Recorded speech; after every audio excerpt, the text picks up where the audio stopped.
자, 2015년 우리 기출 문제를 한번 보도록 합니다. 이 과정은 어떤 시험의 문제, 어떤 형태의 문제가 나오고 거기에 우리는 어떻게 대처할 건가 뭐 그런 정도로 이렇게 파악하는 의미에서 한번 여러분 보시면 될 것 같아요. 여러분 스스로가 뭐 모의고사 시험 본다 하고 기출문제 한번 먼저 시험 보고 이 문제 풀이를 쭉 한번 살펴보시면 되겠어요. 그리고 문제 풀이 과정은 가능하면 정답 중심으로 이렇게 설명하겠습니다.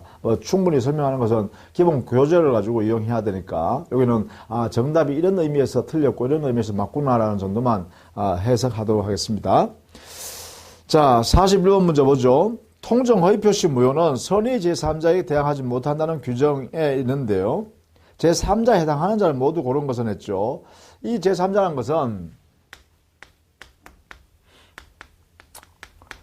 무효인 행위를 기초로 해서 그쪽 통정 허위 표시에 의해서 무효인 행위가 있잖아요. 이 무효 행위를 이것을 기초로 해서 새로운 법률 행위를 즉 새로운 법률 행위를 통해서 새로운 법률 관계를 맺어야 돼요. 이렇게 법률 관계를 맺은 이해 당사자, 그죠? 새로운 이해 관계 맺은 사람, 이 사람을 제3자라고 합니다. 이게요. 그래서 여기에 기억, 통정 허위 표시에 의한 채권을 가압류했다 하니까 가압류 채권자는요. 그래요. 가압류라는 새로운 행위를 했죠. 그래서 제3자가 되네요. 니은 통정 허위 표시에 의해 설정된 전세권에 대해서 그러면 전세권은 무효인 전세권이죠. 그 전세권에다가 저당권을 설정받았다. 그러면 저당권자는요. 새로운 이해관계는 저당권 설정 계약을 했죠. 그러니까 제3자가 되네요. 디귿 대리인의 통정 허위 표시에서 본인 당사자죠. 즉 통정 허위 표시인 대리행위의 당사자가 바로 본인이 되어버리죠. 본인과 상대방이 당사자가 됩니다. 따라서 이건 제3자 아닙니다. 리얼 통정 허위 표시에 의해 체결된 제3자를 위한 계약. 제3자를 위한 계약이 제3자는 새로운 이해관계를 맺는 것이 아니고요. 제3자를 위한 계약 안에서의 일정한 이익을 받는 사람에 불과하죠. 따라서 제3자를 위한 계약 안에서의 하나의 이익을 갖는 사람에 불과하기 때문에 새로운 이해관계를 창출해내는 그런 사람이 아닙니다. 그죠? 그러니까 이것을 기초로 해서 새로운 관계를 맺어야 돼요. 반드시 새로운 법률관계. 이게 안 되면 안 돼요. 그래서 따라서 답은 1번의 이죠. 자, 42번.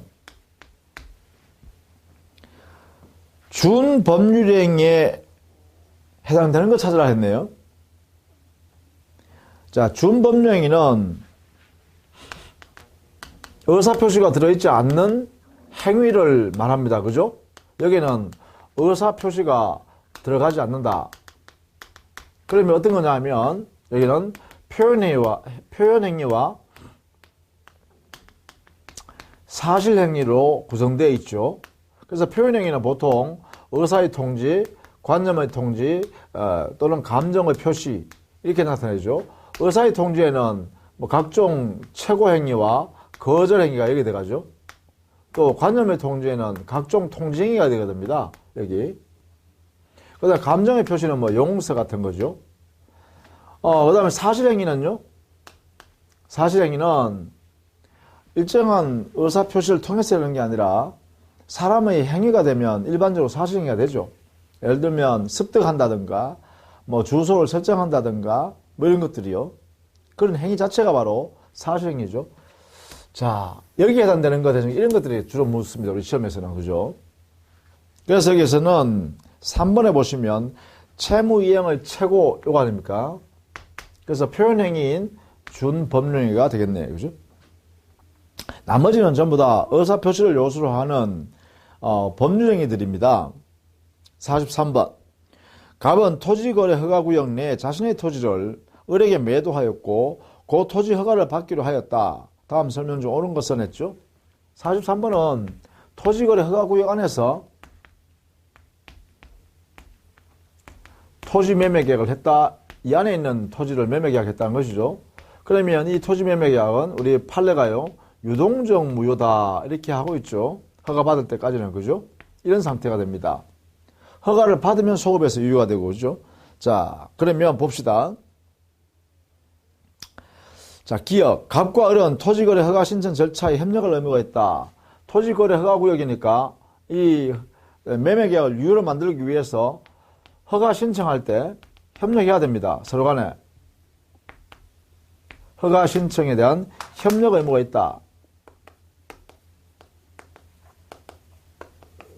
이 의무는요, 신청 협력 의무. 이것은 실식상 당연히 발생한다. 이렇게 해야 되죠. 그리고 부수적 의무다. 이렇게 해석을 하고 있죠. 부수적 의무이다. 이렇게. 기억. 옳습니다. 그 다음에 니은, 갑은 계약상 채무 불이행을 이유로 계약을 해지할 수 있다. 자, 해제, 채무 불이행 자체가 없죠. 왜? 무효이기 때문에요. 무효 상태니까, 채권 채무가 없으니까 틀렸다. 디귿, 계약이 현재 유동적 무효 상태라는 이유로 을은 이미 지급한 계약금 등의 부당이득 반환 청구할 수 있다. 그것은 유동적 상태니까. 그러면 유효가 될 수도 있잖아요. 유효가 되면 그 계약금 지급한 것은 적법하고 정당하죠. 따라서 부당이득이 발생할 수 없게 될 수도 있다. 그죠? 그러니까 현재 유동적 상태에 있는 동안에는 부당이득 반환 청구권도 불확정적이기 때문에 청구할 수 없다. 이렇게 해야 되겠죠. 리얼. 을은 토지거래 허가가 있을 것을 조건으로 하여 갑을 상대로 소유권 이전 등기 절차 이행을 청구할 수 없다. 그렇죠. 이 토지거래 허가 받을 것을 조건으로 해서 이런 내용의 소유권 이전 청구를 한다든가 이런 거는 행사할 수 없습니다. 왜냐하면 아직 무효 상태이기 때문에 그래요. 무효. 이 매매계약은 무효니까 지금 소유권 이전 청구권 자체가 생길 수가 없는 거죠. 허가받기 전까지는. 그래서 답은 3번이 되겠다. 44번. 반사회 질서의 법령으로서 무효인 것은 모두 고른 것은 했죠. 그럼 이것은 민법 103조 사회질서에 반하는 행위를 찾아 이런 이야기입니다. 자, 기업 무허가 건물의 임대 행위는 무허가 건물은 그럼 이건 뭐예요? 강행법규 위반에 해당될 뿐이죠. 따라서 이 매매계약은 임대차 계약은 전부 다 유효입니다. 이게 무허가 건물이란 그 자체가 건축법상에 허가 안 받았으니까 강행법규 위반 또는 행정질서벌의 대상, 행정처벌을 하겠죠.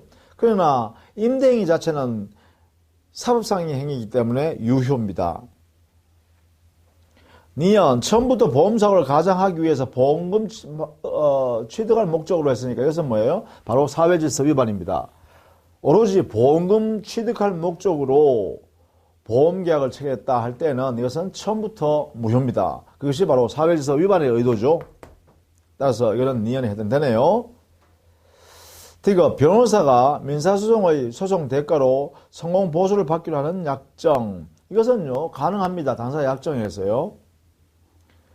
리얼, 수사기관에서 참고인으로서 자신이 잘 알지 못하는 내용에 대한 허위 진술을 하고 대가로 일정한 대가를 받기로 하는 약정. 허위 진술한 것은 사법 질서를 해치는 거죠. 재판 기능을 해칠 수가 있잖아요. 사법 질서. 그래서 사회를 혼란하게 빠뜨릴 수 있죠. 따라서 리얼도 역시 사회질서 위반에 해당되는 약정이네요. 그래서 무효다 이렇게 되겠죠. 그래서 3번 답이네요. 자, 그다음 45번. 무권대리행위에서 옳은 것은 했죠. 1번 무권대리행위의 일부에 대한 추인, 일부 추인이네요. 무권대리행위의 일부 추인은 상대방이 동의하지 않는 한 무효입니다. 무효. 할 수 없다 이 말입니다.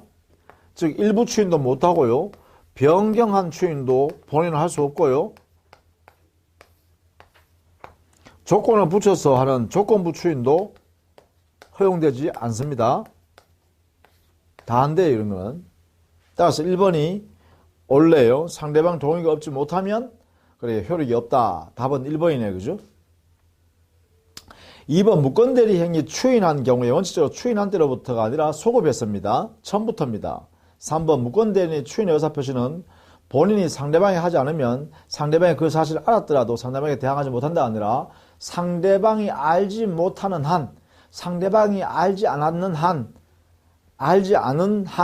그죠? 그때 대항하지 못한다 해야 되죠. 알면 대항할 수 있습니다.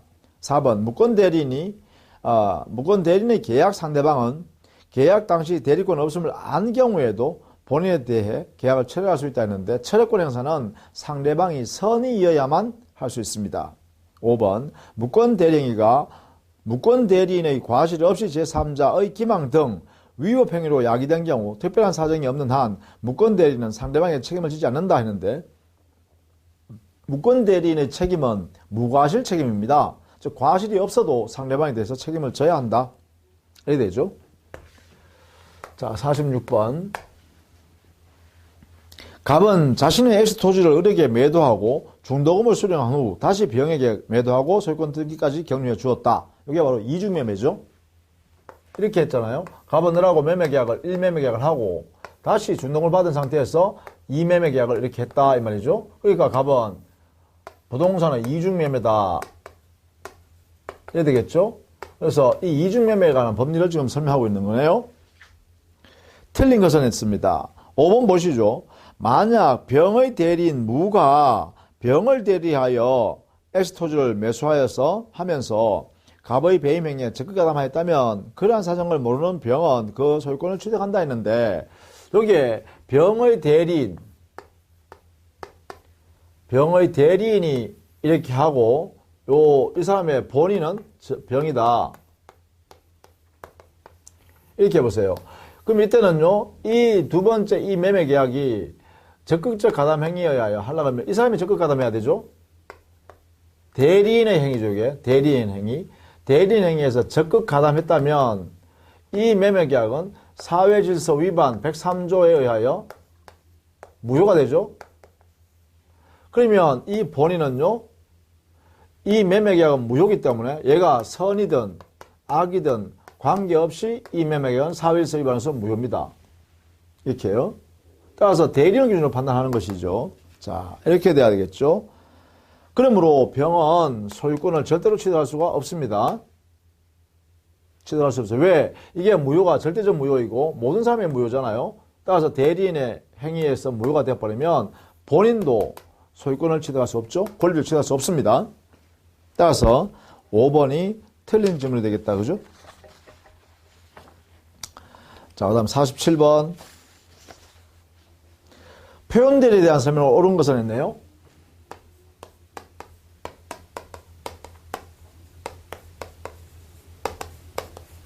표현대리는 본인을 보호하는 제도잖아요.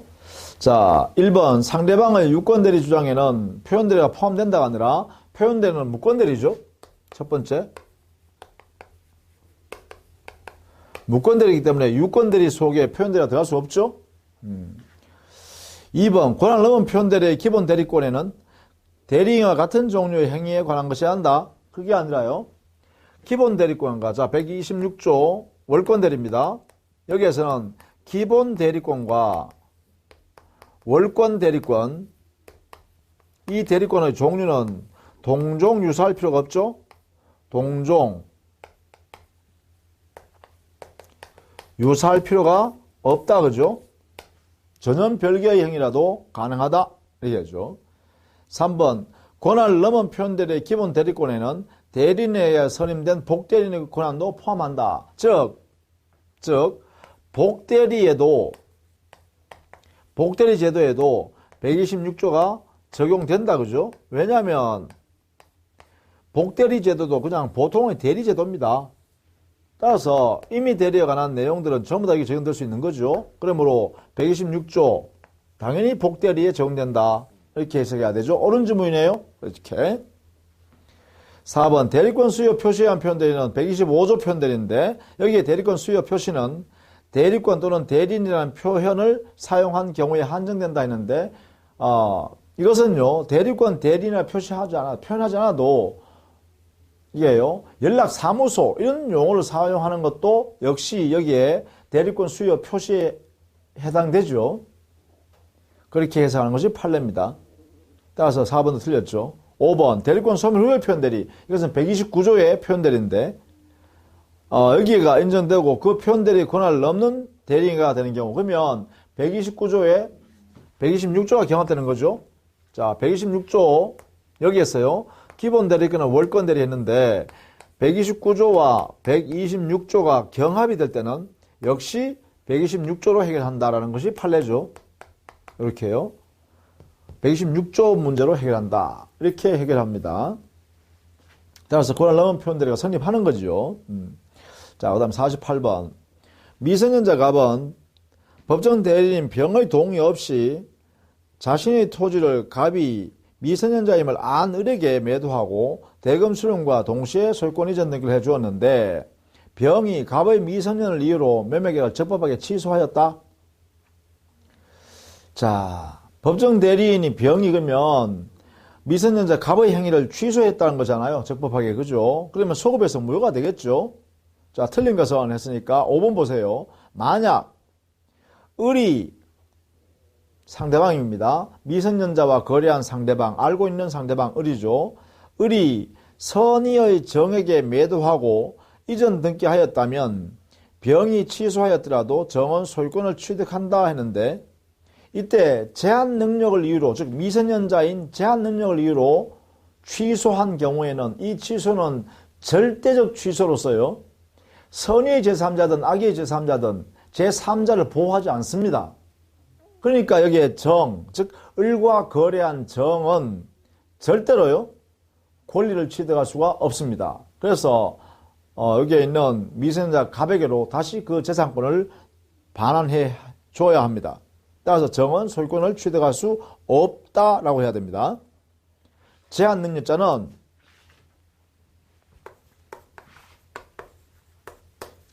제한 능력을 이유로 취소한 경우에는 이 취소는 절대적 효과가 있다. 절대적 효력. 소급합니다. 그것이요. 선이든 악이든 제3자는 보호하지 않는다. 보호를 포기한다. 이런 얘기입니다. 절대적 취소니까 제한 능력자의 재산을 최대한 보호하겠다라는 의미입니다. 자, 49번. 착오에 대한 의사표시네요. 착오에 관한 설명으로 옳은 것은 착오에 관한 문제는요. 민법 109조의 요건과 효과를 정리해 두라는 것이죠. 1번 매도인이 계약을 적법하게 해제한 후에도 매수인이 계약 해제에 따른 불이익을 면하기 위하여 중요분의 착오를 이유로 취소권을 행사할 수가 있죠. 이게 판례입니다. 따라서 계약 전체를 취소해서 무효로 돌려버리고 매수인은 계약금 지급한 것도 반환하라 이렇게 청구할 수 있고 손해배상 책임을 나는 책임 안 진다라고 할 수 있죠. 왜? 취소의 효과가 소급해서 처음부터 무효가 되어버리니까 채무 불이행 자체가 존재하지 않게 되죠. 그래서 1번이 옳은 지문이네요. 자, 2번에 표의자가 중대한 과실 없이 착오에 의하여 의사표를 취소했다면 이때는 불법행위 책임을 인정하지 않고 있습니다. 판례가. 3번 착오에 의한 의사표시로 표의자가 경제적 불이익이 없다면은 착오가 있는 당사자에게 경제적 불이익이 생기지 않았다면 그것은 그래요. 중요분이 아니라 하여 취소 못한다라는 것이 판례죠. 3번 착오에 의한 의사표시 4번요. 착오가 표의자의 중대한 과실을 한 경우에는 그렇죠. 이때는 취소를 못하게 하는데 다만 그 거래 상대방이 표의자의 착오라는 사실을 뻔히 알고 이용해서 그러한 계약을 했다면 그때는 취소를 허용합니다. 판례가. 5번 표의자의 중대한 과실 유무는 착오에 의한 의사표시 효력을 부인하는 자가 증명해야 한다 하는데 중대한 과실은 그래요. 상대방이 증명할 책임을 진다. 이렇게 되죠. 따라서 1번이 옳은 지문이네요. 자, 50번. 을은 갑의 X토지에 건물을 소유하기 위하여 지상권을 설정받았다. 그러면요, 을은 지상권자, 갑은 지상권 설정자 해야 되겠네요. 여기 보시면 갑의 X토지에 지상권 설정해준 소유자죠. 설정자, 이 사람 소유자고요. 을은 지상권자 해야 되겠죠. X토지에 대해서요.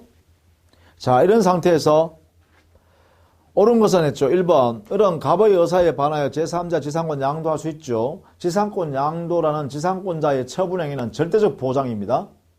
강행규정으로서 보호하죠. 2번 X토지를 양수한 자는 지상권의 존속 중에 을에게 그 토지의 인도를 청구할 수 없다. 이게 옳은 지문이죠.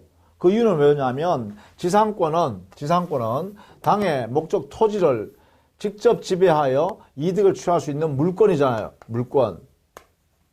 따라서 이 지상권자는 누가 와서 내놔라 하더라도 당의 토지를 인도할 의무가 없다. 그죠? 정당한 권한이 있기 때문에 그렇습니다. 옳은 질문이네요. 3번. 을이 약정한 지료의 1년 6개월분의 연체한 경우 2년 이상의 연체가 있어야 지료 지상권 소멸 청구를 할 수 있겠죠. 따라서 1년 6개월 요걸 연체했다면 소멸 청구권이 없습니다. 아직. 4번. 존속기간의 만료로 지상권 소멸한 경우 건물이 현존하다면 이때는 지상권자가 설정자에 대하여 지상물 매수 청구권을 행사할 수가 있죠. 일정한 절차에 따라서. 갱신을 청구할 수 있고 갱신 청구했는데도 불구하고 지상권 설정자가 거절하면 지상물 매수 청구를 할 수 있다. 그죠? 따라서 갱신 청구권이 있습니다. 5번. 지상권의 존속기간을 정하지 않은 경우에는 갑은 언제든지 지상권 소멸 청구하는 게 아니고요. 지상권 설정의 목적이 견고한 건물 기타 수목을 소유할 목적이면 30년의 존속기간이 보장되죠. 간주해버립니다. 그 다음에 건물을 소유하기 위해서 일반 건물을 소유하기 위해서 지상권 설정했다면 15년이 보장됩니다. 따라서 최단 존속기간으로 간주하게 되죠. 자, 그 다음에 51번. 제사 주재자인 장남갑은 1985년 을의 토지에 허락 없이 부친의 묘를 봉분 형태로 설치한 이래 2015년 현재까지 평온연하게 분묘의 기지를 점유하며 분묘 수호와 봉사를 계속하고 있다. 이게 뭐예요? 20년간의 분묘를 수호 봉사했다. 타인의 토지로부터. 이래 되면 당의 그 장손 제사 주재자는 분묘 기지권을 시효 취득하죠. 분묘 기지권을 시효 취득하기 때문에 이 분묘 기지권이 성립하게 되고 분묘 기지권은 지상권 유사의 물권이라고 하죠. 관세법상. 따라서 옳은 것은요. 4번 보시죠. 갑이 분묘 기지권을 포기하는 의사를 표시하게 되면 그렇죠. 분묘 기지권을 포기하는 의사 표시를 하면 분묘 기지권이 소멸합니다. 분묘 기지권이 소멸하기 때문에 분묘를 이장해 줄 의무가 생긴다. 이렇게 되는 거죠. 따라서 점유의 포기가 없더라도 분묘 기지권은 이미 소멸했습니다. 그래서 4번이 옳다. 우리 판례이기도 하고요.